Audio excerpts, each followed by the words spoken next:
Hi guys, it's me, Gisela, and welcome back to my channel. So for today's video guys, i-check natin yung ating mga dilatas, yung mga expiration, yes, at ang mga cover, para malaman natin kung okay pa siya, tingnan. So mag-start tayo dito guys, no? I-check lang tayo. Okay guys, ito. Yes, nagkakakakas ito. Nagtatanggal-tanggalan sila lahat guys. So, ang gagawin na natin ito. Kakainin na lang natin yung may laman. Diba? Tingnan nyo guys. Tapos,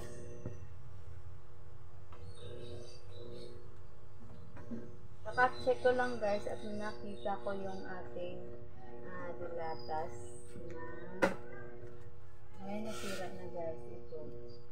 Lahat sila guys. Kita nyo lahat. Lahat talaga. Sila. Wala na siya. Tingnan nyo. Oh. Lahat sila guys. Alam mo okay lang. Yun pala kinakain nila yun. So ano. Ganun lang guys. Siguro maliliit siya dahil nakapasok lang siya dito at itin niya ng bomba talaga. So mag-check tayo guys ha. Saglit. Ayan. Punta natin guys. Para malapit. Tingnan nyo guys, oh, walang space Walang space dyan. So papasok lang siya siguro dito. Hindi ko alam talaga guys. Promise. So mga ganyan. So let's check na naman natin ulit yung ating expiration.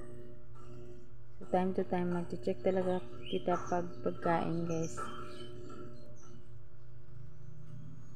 Matagal pa nito guys. 2026 March. Kailangan talaga natin i-check para maayos yung ating ito 2026 din. So kung kailan, ayan, let's check na natin yan sa una kong video, diba? Ito sa pagkain kasi kakabago lang guys. Tingnan natin kung okay din ito. So malalaman natin yung price ay yung expiration dito. Yan, nakikita nyo, ayan, November 2025. So manufactured siya nung May. So nung May 7, manufactured nung May 7. So ngayon ano na, mag-expire November 2025. So ito ganyan din.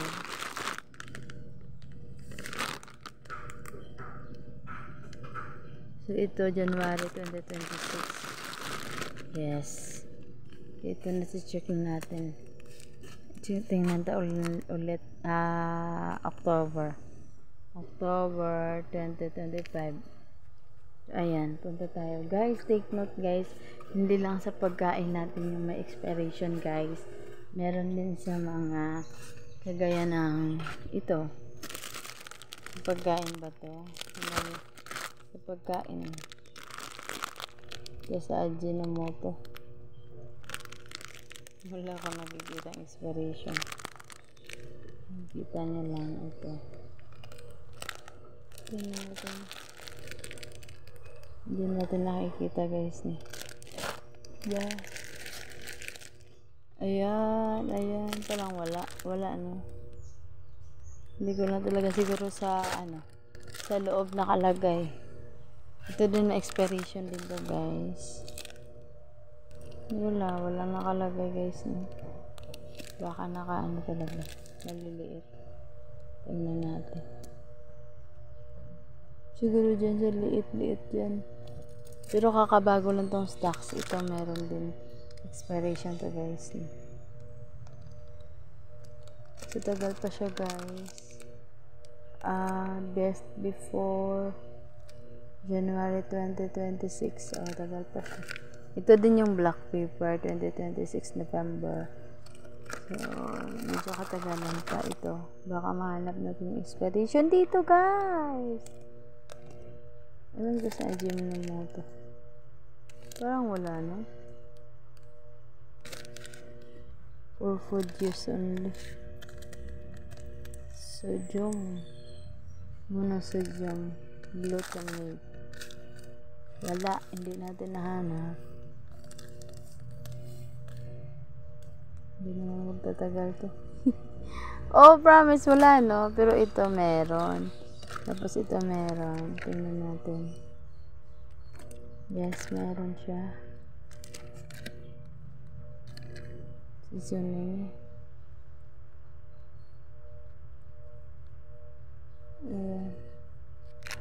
Hindi ko ba nakita? Basta ito ma-expiration din. 2025 October 3, 2025. So, malapit-lapit na siya, guys. Marami-rami pa din. So, ito, guys. Ewan ko pa, check natin yung pad. Yes, guys, yung mga panty liner natin may expiration pala to, guys. No, tingnan nyo. So, expiration, March 31, 2027. So, tagal pa. Yung panty liner. So, ito din. August 15, 2027. Kasi nakalagay dito guys ay 8-15-2027. So meaning nauna yung month. So August 15. So tagal pa siya guys. So ito din guys. Hindi lang sa pagkain. Take note din natin yung ato.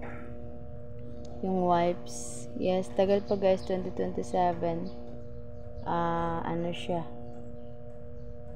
July 18, 2027. Diba nakita nyo? Yan. So, okay din. Check din natin guys. Akala nyo sa pagkain ng expiration. Walang expiration. Ito guys, may expiration din to kahit BB wipes lang kasi may mga ingredient diyan na meron. At saka sa mga panty liner kasi may inalalagay sila. Siguro pag maka-expire na baka ayun, ma-irritate na tayo ng bonggol dyan sa ating piki. Kipi gali. So ito guys, 2025 August din nyo, hala. Expiration talaga yung mga napkins guys, no. Ewan ko. Dito guys, tingnan natin kung ma-expiration din ito guys. Pero kahit hindi pa sa expire, kung ma-expose sa sunlight guys, wala nang laban, na-expire na siya.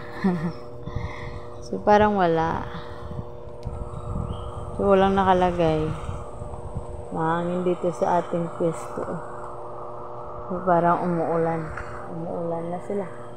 So, tingnan natin sa diaper guys, no, kung expiration din. Diaper. Yes, meron din pala guys sa expiration sa diaper. Tingnan lang natin itong expiration. Yan. 2027, 12/16. So, meaning, nakalagay ay year, tapos month, tapos ng day. So, ano dyan? Tagal pa. Okay lang. So, lahat guys may expiration kahit diaper yan, wipes yan. Meron pala. Sa tissue, tingnan natin. Wala akong tissue ngayon. So, next na lang tayo magtingin-tingin sa ganyan. So, ito bala guys, yung pagkain na fresh. Ayan, may expiration din pala to guys. O, tingnan nyo. Sige, nagjo-juice na. Sige. Wow, nagjo-juice na. So, tingnan, ang bilis lang. Nung Sunday lang yan, binili. So, ayan na. Ayan na. So, hindi sa lahat pala guys, may expiration. Diba? So, ito guys, tingnan natin. Ito, malapit-lapit na to. Yeah, September na guys. Dali lang, mga ganito guys. Dali lang siya mawala. So, ito guys, mag-i-expire na din siya. May ano na siya. Hindi naman expire to. Binabahayan lang talaga ng mga ito. Nabayan sila. Basta yun lang. Bahay kubo kahit munti. O yun na guys. So, yun. Hindi lang pala sa pagkain yung expiration guys. Meron din sa mga wipes. Sa cotton. Sa diaper. Sa mga panty liner. Yes, sa mga sanitary napkins natin. Ayan. Ano pa pala siya. Mag-i-expire talaga yun. So, ayos na din yun. So, ito guys, expiration din yan. Mga ganyan. So, ang kalamay guys, meron din. Pag matagal na siya, mag-melt siya guys. Yun. Masasabi natin expire na siya kahit hindi nakalabel sa sako o na meron siyang expiration. Pero, yun na nga. Alam na natin. Pero tagal-tagal din. Basta hindi lang mabasa, hindi siya mag-melt, diba? Pero ganun. Ito guys, kakabago lang ng stocks natin. Tingnan natin yung expiration date nito. Para ayos din. Yes, ito June pa, 2026. So, tagal pa siya. June 10, 2026. So, tagal pa to. Ma-expire next year pa siya. Mag-1 year pa lang. Ito, bago natin i-display, i-check na lang natin muna para go na tayo guys. Para kung makikita natin malapit na. So, hindi na lang natin pag i-display. I-return na lang natin. So guys, okay din yung may return. Minsan, walang return. So ito, 2025 December, okay pa, malayo-layo pa. So mauubos na tugas yung Cloud9 bar natin. So, i-display natin maya-maya pagkatapos ko nitong video na to. Ayan, so ito guys, expiration dito. Nasayang lang sa travel ng ano guys. Na ulanan. So, ayan, gumanyan. So, ay isang lollipop. Lollipop siya, guys. Expiration din ito. Check lang natin. Wala nakalagay siguro dito. So, this guys, parang walang nakalagay. Hindi ko lang nakita. Sige, i-check natin maya't maya pagkatapos nito. Yung bongga. Diba?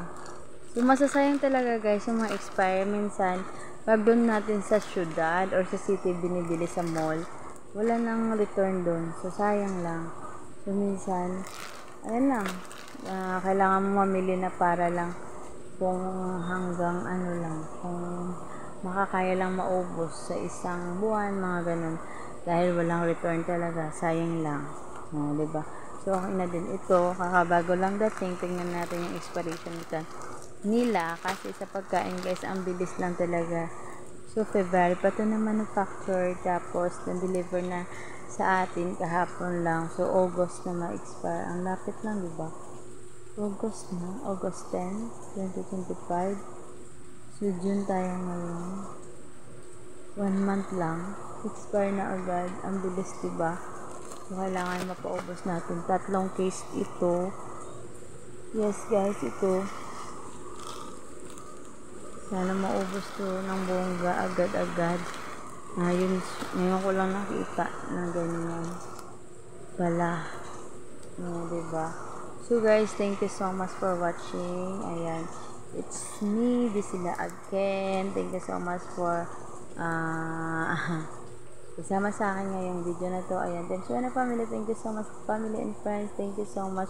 Ayan, it's me sila again. Ang nagsasabi, hindi tayo sikat pero kailangan lang nating umangat. Ayan, kaya tuloy lang sa buhay.